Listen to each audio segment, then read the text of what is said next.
Welcome everyone to Almost Cancelled. I'm Peter, that is Connor, and we are going to talk about the Expanse Season 5, Episode 3. It is called Mother. So, full spoilers for the episode, as always. And it's nice that the one plot that I was sure we were going to get more of in Episode 3 was the one plot we get none of in Episode 3. We got everything else but that Amos plot. So, always nice to be not just wrong, but exactly as wrong as humanly possible. Yes. The one little thing I will give you that maybe, I won't say makes up for it, because it was the obvious part is you were at least right when you said we would definitely get Naomi this episode. That's true, yes. You're right, I'm 50-50. It's a good point. Yeah. It's not that much you were very wrong on the half that you were wrong on. It doesn't matter. It's 50-50 either way. I could be a little wrong in that half, I could be a lot wrong in that half. It's either way, I come out 50-50. My record is pretty reasonable. So, yeah, obviously there's a big ending. I think the biggest thing of this episode is the ending, and you can sort of tell that they want this to be the big cliffhanger at the end of episode 3, because that's, they put the 3 out on the first day. This was your big comeback next week for more. Very telling that this was the first one of the 3 with an actual cliffhanger. Yeah, I do think that I prefer episode 2 a little bit overall. I think episode 2, like every plot was just firing consistently all episode for me. This episode was pretty good. Ending was great. Some really cool stuff in here. My favorite character stuff of the episode was probably Drummer. I think. Okay. I think just because it felt the most personal. Her finding the recording that would be, Ashford had sent to the secret, not black box, but whatever, just what. But it's her finding that, which was hidden on the ship, a secret one, because he knew quite well that anyone who takes his ship after he's dead is probably going to ransack it and take everything they want. So she finds it and hears it, and we hear him singing again, and I kind of like the through line of the episode of how that bounces around from person to person, where she has it and she listens to it and she sort of struggles, and it makes her want revenge. She I think it's very clear that when they first aboard the ship, and she says, why wouldn't he take the ship? Why wouldn't he salvage this and go and make some money off of it, or use the parts, whatever it may be? And she's like, no, it's a message. Anyone else who comes after him, you will be killed. Like, he will kill you, just like he's killed Ashford. So I think you understand, and I think that's a really smart thing to put in there, because afterwards, when they're all kind of happy, her crew are all kind of happy at dinner, because they're like, we found the ship, we got it working again, they've had a good day, they feel they've accomplished something, and she's like, right, we're going after Marco, and they're all like, wait, what? And she's like, well, there's a bounty, and they're like, yeah, but piracy is not bounty hunters. Yes. And he killed Ashford, who is notably better at this was better at this than any of us are. So, which, let's be honest, as much as she spins it as, hey, that bounty will set us up for a long time, it's just revenge. It's clear what it is, and obviously her friend, who I believe is Oksana, tries to sort of convince her that, and they have a romantic moment afterwards. In fact, hell, even at the start of the episode when Drummer, or even the start, I think it's after they find the tape, maybe. No, it is the start, because it's just before they get to the ship. But like, it does feel like this is a ship full of horny people. They feel like everyone was shacked up in some way. Because I didn't look into any of the season, obviously, because half of it's aired before we got to it. Sure, yeah. But every so often, like, a tweet just crossed my timeline, without me being able to get past it. And someone mentioned that the impression they had from the books, at least, was like this ship. The entire crew are in like one big relationship. Okay. And and I can see that from like the little bits that we've had so far. Yeah, the little snippets. I wonder how far they'll go into that. If it's just going to be there for the background. If you've read the book, you'll sort of take it as that. I think. Yeah. I think for us, just from what's in the show, it kind of just feels like a kind of open swingers ship, I guess. It is, but it's not like that unusual. Like the show, Holden's family was pretty well established as being like that, right? I don't remember, but sure, I'll take your word for it. I'm pretty sure there was like 7 or 8 parents. It's not even ringing a bell, but I'll take your word for it. This is far too specific and weird for you to just pull it out of random thin air. So I'm just going to. I'll take your word for it. It is quite random and weird, but it's just ringing some bells, and maybe I'm ringing them from nowhere. But yeah, so no, I like that, and she does actually, instead of like following through with the revenge, she passes it on. We don't necessarily know who to at first, but then we see later Fred sitting listening to it, and the call came from her. But then it goes from him to the end of the episode, right before the first asteroid hits, to Avasarala, who's been looking into, what's Marco up to. They actually get to the point where they think they bring a scientist to talk about the asteroids and how it's something suspicious, like they all come from one larger asteroid, and this and this. And then of course the call confirms that they've got stealth tech on the asteroids, which is why it's not just going to be a case of, because of course Earth has systems to detect possible asteroids and meteors and things. Why wouldn't it? We've got that now. Yeah. Although I suspect their system for firing them down is probably a lot better than anything we have. I hope so. Yeah. Concurrently. What's our plan right now? Send some oil drillers up to an asteroid. Hopefully Ben Affleck will sort it. Yeah, it might work. You never know. Is that the plan right now still?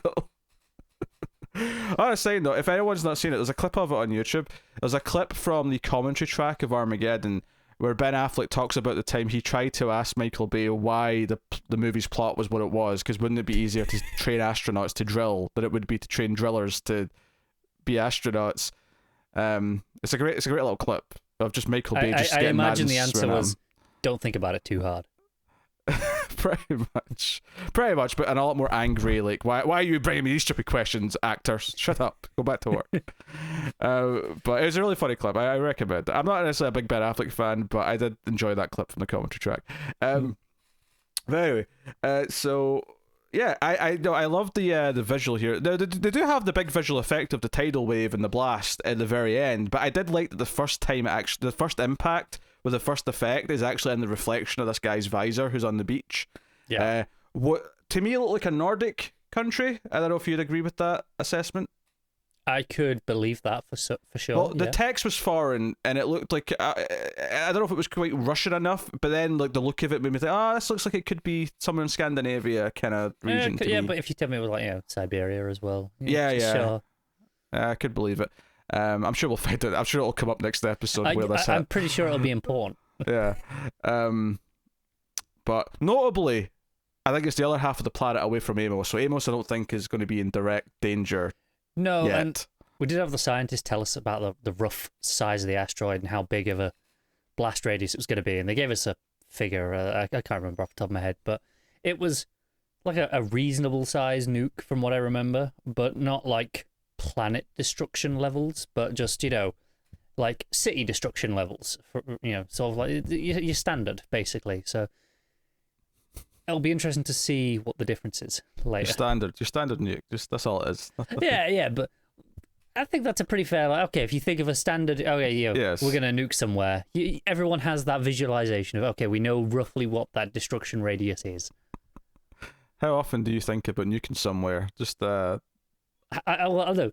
How often do I think of committing the act? Not very. How often do I think about the fact that it has happened and it's a thing? More often. So it's healthy. I'm sorry for being interested in history. No, so I mean it's a big deal, especially since Avasarala spends the episode trying to like go through a back channel to basically turn the stealth defense system looking for asteroids, because it's always pointed at Mars, because Mars are the ones who historically were the adversary, but as she points out, the ones with the stealth tech. Yeah, but she points out in this episode, like they don't care about firing upon Earth anymore. Yeah, bigger fish to fry. Yeah, that war has been kind of been done for a while now, and I think this happening at the end when she was notably raising these concerns beforehand could give her more power after this hits, because she was predicting things and looking in the right places. I mean, it may not, for sure, but there's always the chance that they'll spite her. Yeah, they may at least listen to her though now, given that this is because this is only the first rock of presumably possible many. So there's a lot to go here, and I wonder if this is intentionally meant to be a first strike so that everyone's scared, so that Marco has some terms, or is it just this just happened to be the one that landed early compared to everything else? I'd lean towards the latter. Yeah, we'll see. They were going at different speeds. Some got there sooner. Yeah, so But I think it's notable Amos is still on Earth, and even the moon has to be at some kind of risk, with the Vassarala up there. Especially since I'm sure the moon is controlled completely by Earth. That's a UN, controlled base. I would assume. Given that she is situated there in an office at the behest of the UN, I'm assuming so. I mean, apart from science research reasons, I kind of get the feeling that the moon kind of operates as like a giant customs port for Earth in a weird way. Yeah, I get that. So, I am fascinated by the impact, not the physical impact, but the impact on the show and the characters and how this raises the stakes. In the same way that back in season 1, like obviously they can't get destroyed, or season 2, the Eros stuff. Like how much of a big deal that was to the entire population of all of the factions. And by factions, I mean Earth, Mars, and the Belt. Like it was a big deal to everyone. The way the rings were, okay, now this is a thing that affects everyone. This is a shocking display of terrorism that will cause like a big change in tone, if nothing else. Because all of a sudden, everything everyone's looking into has a stake to it. It's not just theoretical. It's not just, there might be an impact or they might be up to something. Now it's, millions of people just died. Now this is serious. Now there might be a war declared if whatever. Yeah. So, I am fascinated to see where we go with that in episode 4. And it really is a big turning point. And it really feels like the end of Act 1. Like, because now this has happened. It's like, okay. Like, of course, everything changes now. It feels like... Do you know what? I don't even agree that it feels like the end of Act 1. I feel like this is the end of like the introduction. Like this is the end of the prologue. Like this is just setting up the season. And it's like now the season really begins. Sure. But we're 3 out of 10. I mean, it's more or less Act 1. And I get where you're coming from. Just and in terms of objective length, yes, it feels more like the introduction before Act 1. But everything feeds into it though, because you have Bobby and Alex looking into the weapon sales and that ties into it because they're looking at the sale of stealth weapons. They're looking at these things. That's true. And I feel like they're looking into that might lead to maybe tracing, who sold the stealth weapons, but that might lead to Marco in some way, or it's another avenue of which will then feed back into perhaps the defense against them, perhaps catching Marco and whoever else is involved. It feels like everything is going to neatly tie in. I'm not entirely sure how the proto-molecule stuff ties in yet with this, because this does feel quite separate right now. It might end up becoming connected, or it might not. This may actually be something that's just very serious on its own that's building to next season. I was going to say, that could be for that. Yeah, because this is obviously people who have been looking for the proto-molecule, killed an entire team of scientists. We get this footage from Monica, and they're immediately very concerned that someone's coming for Fred next. That this is a very big deal, and they're going to try and catch the people behind this because we don't get to this in this episode, but they mentioned that this ship that presumably is coming for that container, they still think Monica's in, is still to arrive, so they might actually be able to lure, because there's a bit of a red herring where they think that the guys who built the ship or bought the container rather might be behind it, and they might have either they were behind it and they were just killed afterwards because it's a loose end, or they were just killed so someone could steal their container. Either way, they're dead bodies, and it's a bit of a dead end, literally in some ways. But so that goes there. But it does feel like a separate threat right now. Admittedly, it's a very engaging threat because they talk about and again, I like how sometimes you'll have stuff in either plot thread that kind of feeds into the other one in terms of not even like informing something, or informing something, but not informing like a direction of the other plot, but just informing us of something or keeping something in our minds so that when something comes up in the other plot, it means a lot more to us. And what I'm thinking of here is in the scenes with Alex on his date with the aide, Babbage, I noted their name in this episode, Lieutenant Babbage, it comes up that okay, so this device was initiated on the planet, on Elos, from the proto-molecule, and it almost destroyed everything. It was only because of the Miller, ghost and whatever, that they were able to save everyone. But they acknowledge that all these other planets that everyone else is settling on probably all has these devices. So, but as long as there's no proto-molecule, there's no big deal. And Alex sort of says this flippantly with a smile. He's flirting as he's saying it because, as far as he knows, there's none left. So later in the episode, when we get all this stuff with this really nasty gang hunting down this proto-molecule, it's like they could turn on one of these machines with this stuff. If they go through the ring and go to any of these planets, and turn on some of these machines, they could wipe out a civilization, which you have to imagine is a lot bigger now than it was when it was just a 100 colonists. It won't be just a couple of basically tents. It'll be some sort of meaningful society by now. Yeah, so I think that neatly helps sell the threat of the other plot. When we went back to Holden and we got that side of it, of these guys hunting down the proto-molecule, it kind of sold what this was, that this was also kind of a nuclear level threat in the sense that it could wipe out entire civilizations. Now, that may not be their purpose, but it's certainly the possibility, right? Yes. So I thought that was a neat bit of like cross rating between the... Yeah. It really nicely feeds together. Yeah. So speaking of Alex, though, he ends up being quite fond of Babbage, who is clearly playing him as a bit of a femme fatale and is just trying to get information out of him. I'm just going to put it out there. Alex is the chump of the season. Yes. just like every episode so far, it's just been, this guy's a bit shit, really, isn't he? It's funny though, because I feel like we do like Alex as a character, and I still do, but there is kind of a weird meta thing because of the actor, that him being a chump every episode is just slightly satisfying because of the real life, the real world. So but he's flirting away with Babbage, and she does give him where she's going the next day. I didn't actually take this as fact when she said it, because she kind of hesitated as if she was thinking of something. Yeah, I thought it was kind of bullshit immediately. Like it felt like she was like, quick, think of a ship. That said, though, I will also buy if it's more a case of she wasn't expecting this and she was thinking, should I lie or not? And that's the hesitation. And she says, well, I guess it doesn't matter. I'm going in this ship, whatever. Right. I mean, if she is going on it, by all accounts, it's under the pretense of a routine supply run, and it'll be on all the records. So there's no point in lying about it, I guess. Yeah, I could take it as she was just taken aback by him being so specific with the questions. It's almost suspicious just how much he was, what ship?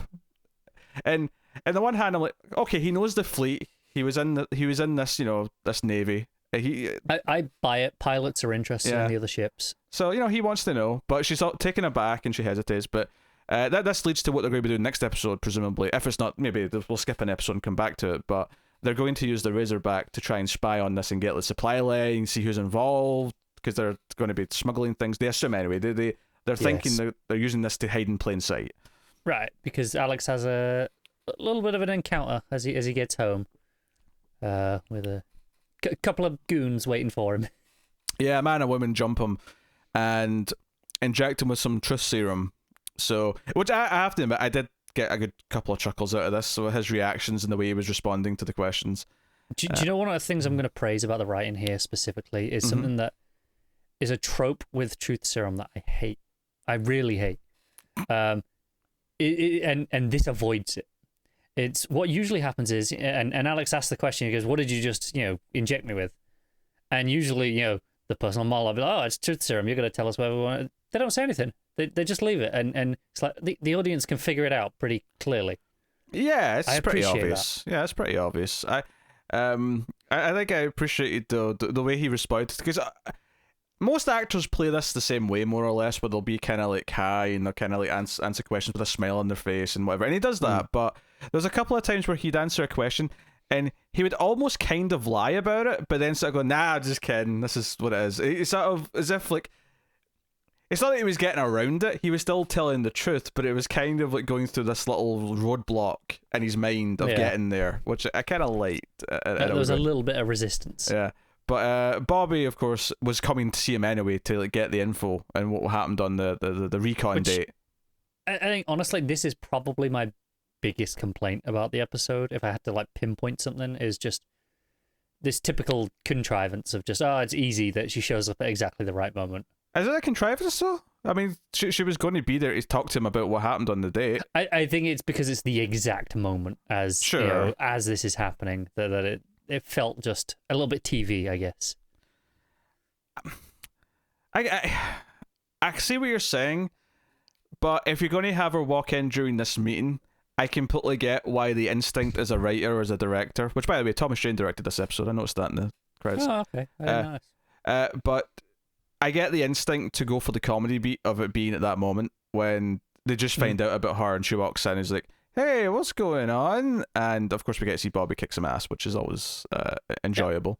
But yeah, so they get arrested and taken away, but this leads to them forming their plan for next episode with the Razorback, which sounds like a fun time, because we get to actually have Alex back in the pilot seat and doing some, I assume, some sneaky little maneuvers and stuff like that. So some fancy flying. Yeah. Because Alex points out, hey, the Razorback has no guns. Like, that seems like a bad idea. And Bob's like, we got you. We got a hotshot pilot. We'll be fine. This is gonna go so badly. Yeah, it is.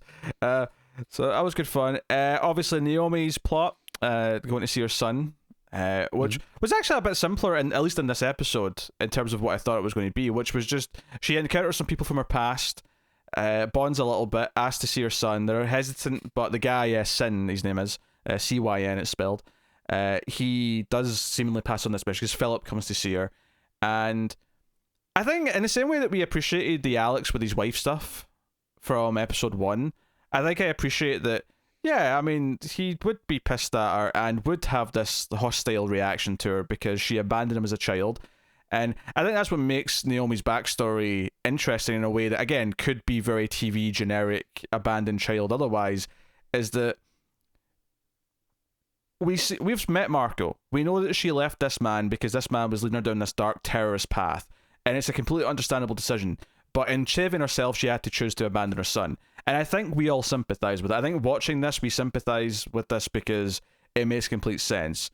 But it does kind of just disregard the son, and he feels disregarded. So when he has his grievances and he starts saying F you and all that, you can't really be mad at him.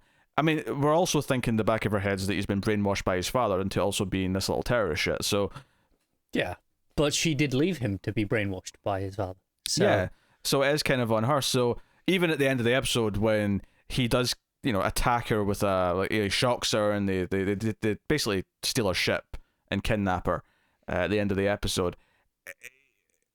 All of it, despite the fact that we're rooting for her and we want her to save the day and we want her to talk him out of this and eventually win everything that he is kind of on her, in a sense. And that's not to say that I actually indirectly, enough that you buy his feelings about it. Yeah, it's not that I'm blaming her, because I mean I think she was in a situation where it was an impossible choice and she made the choice to save herself, and I don't blame her for it.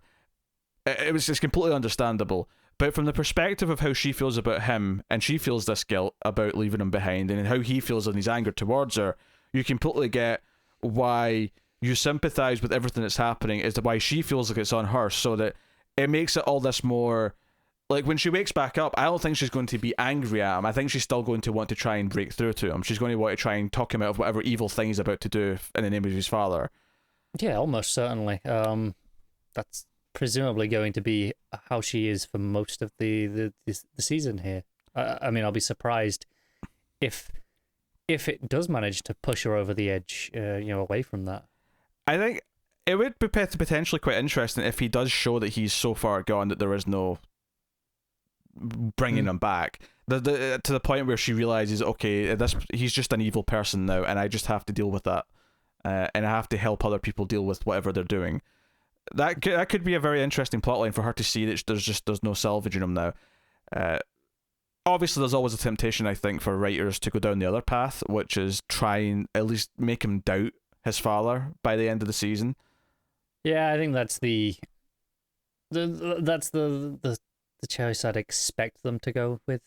That is, like you say, the expected, the standard thing to do as what writers do. It's storytelling. Yeah. It's like, oh well, we'll play with that.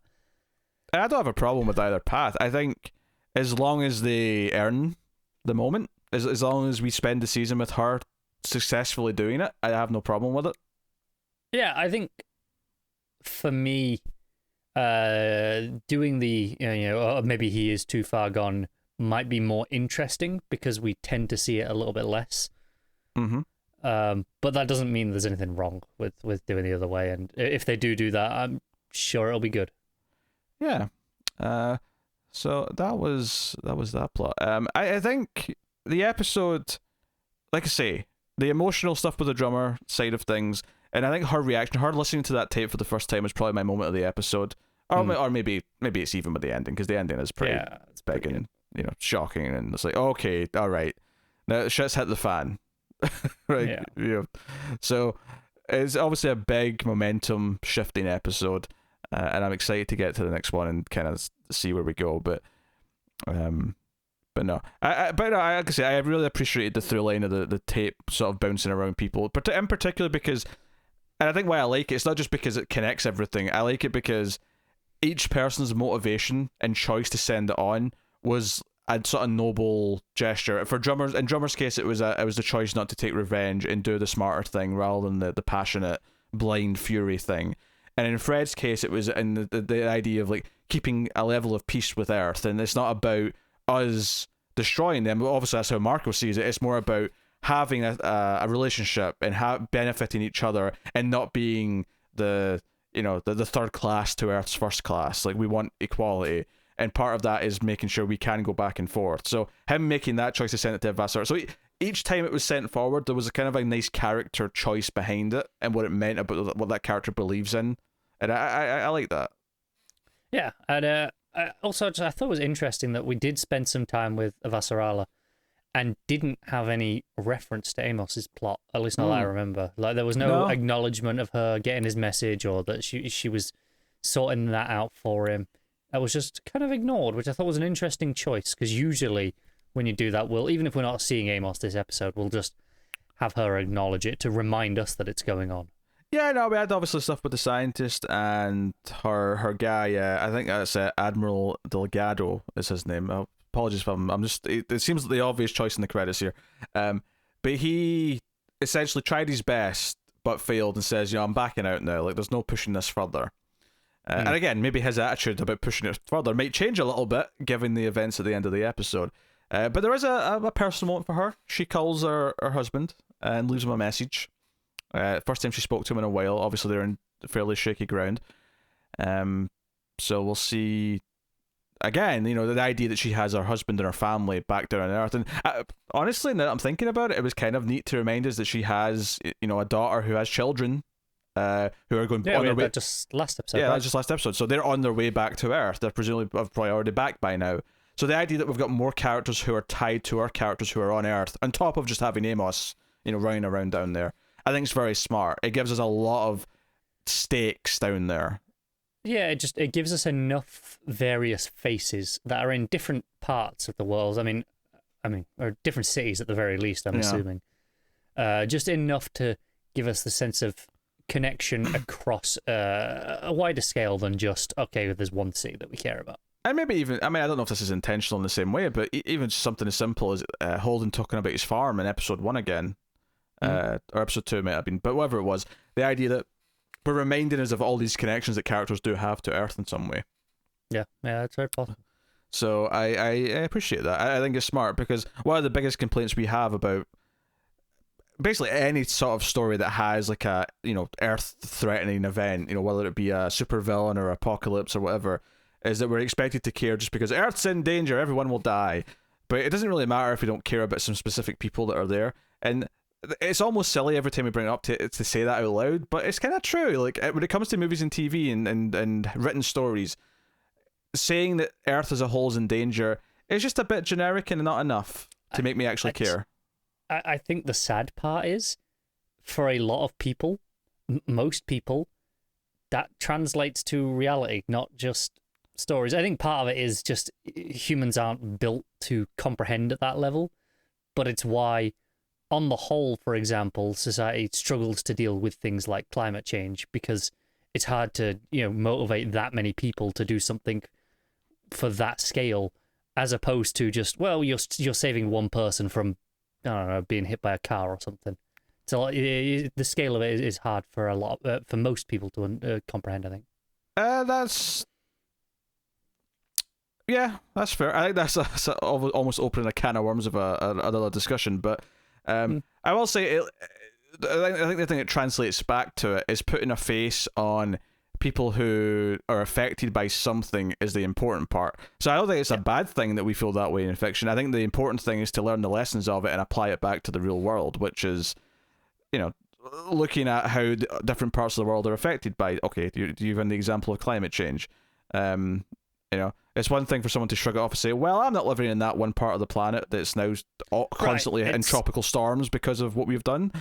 I mean, for the record, this isn't just me throwing out a theory. This is why, you know, all the like PSAs things anthropomorphize the characters. You know, they give them faces and personalities to things like climate change, or recycling was a big one, you know, a couple of decades ago, where it gave it this character because you give it a face and a personality, and suddenly people can empathize and attach onto it, and are able to, you know, comprehend it better. That's just how human nature works. All right. Well, we'll wrap up there, and we'll be back soon with episode 4. So look forward to that. Let us know what you thought of this one in the comments below. You can like and subscribe, but super important. Helps us out a lot on YouTube. They share us out a little bit more, and the channel will grow if you help us with those simple little buttons and whatnot. But you can support us a bit more over at patreon.com/MailFuzzTV for as little as $1 per month, and help keep all the content coming. And of course, you can also catch us on the Twitters at mailed_fuzz. So thank you once again for watching or listening. We always appreciate it. Keep watching TV. Have you got any vanilla?